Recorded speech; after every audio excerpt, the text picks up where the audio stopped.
Hi, I'm Michelle, and today I'm going to guide you through 3 common exercises in the gym. And these are exercises that can increase the load on your pelvic floor, which should be modified if you're living with prolapse problems. So we're going to show you the exercise, and then I'm going to show you a pelvic floor friendly modification.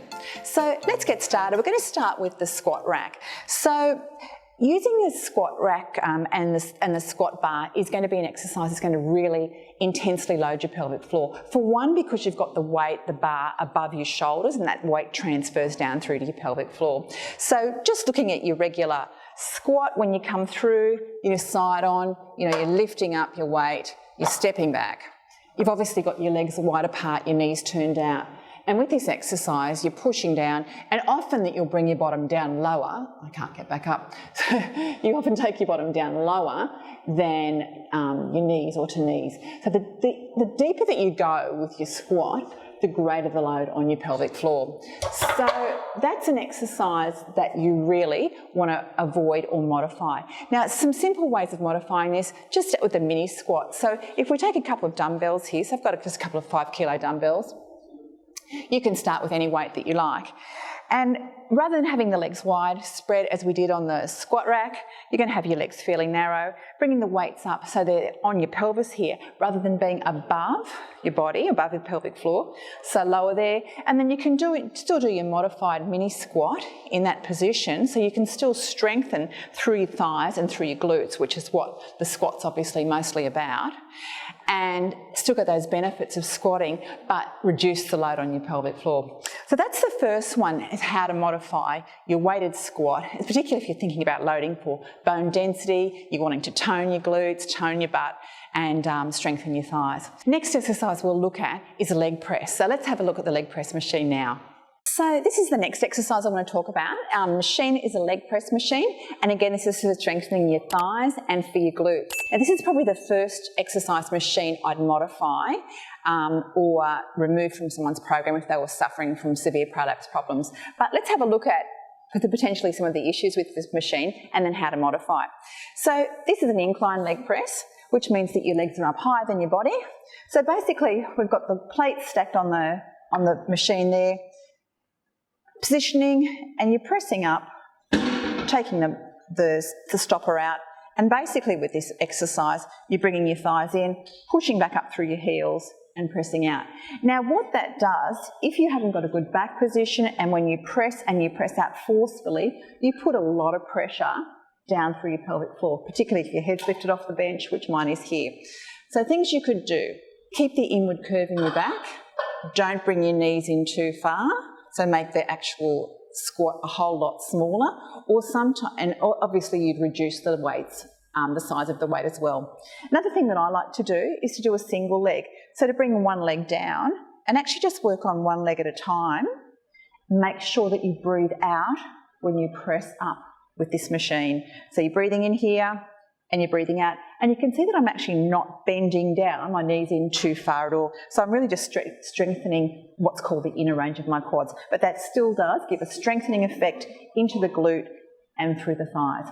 But that's the leg press, and that's how you can actually modify that from that large leg press that we actually saw before. In terms of doing a safe alternative, you could really easily do a lunge, and we'll talk about a lunge just now too.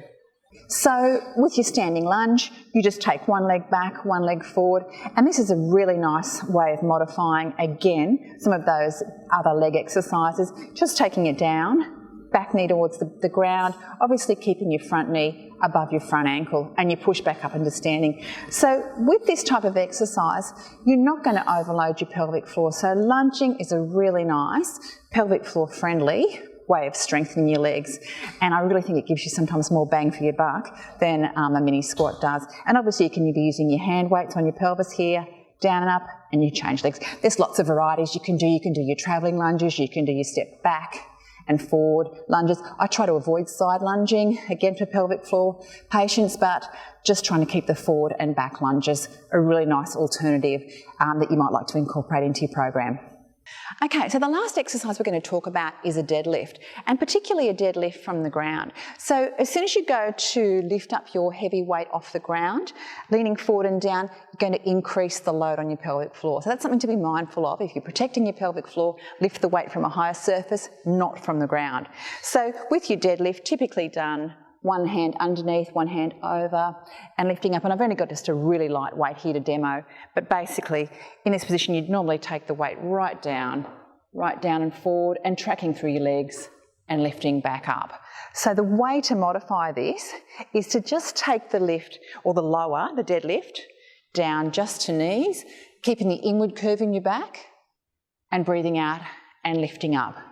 And again, I'll take it down and forward, stick the butt out behind, knees stay behind the toes, breathing in, and now breathe out as you lift up. And you can see that I'm not coming very far forward at all. I'm not going past my knee level with that bar. Now this same exercise can be done with dumbbells, and I'll just show you that in a moment too.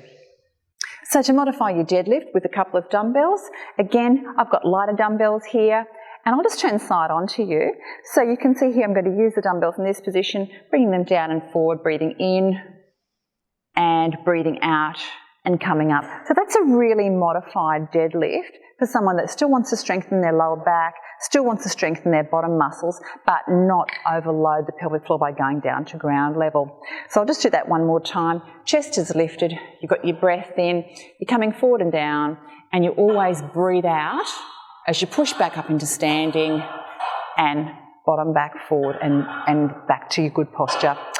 So there you have it, 3 exercises to think about modifying or avoiding altogether if you've got pelvic floor issues such as prolapse. You can use the modifications that we've talked about, and if you'd like some more information you can check out my book above on prolapse exercises too.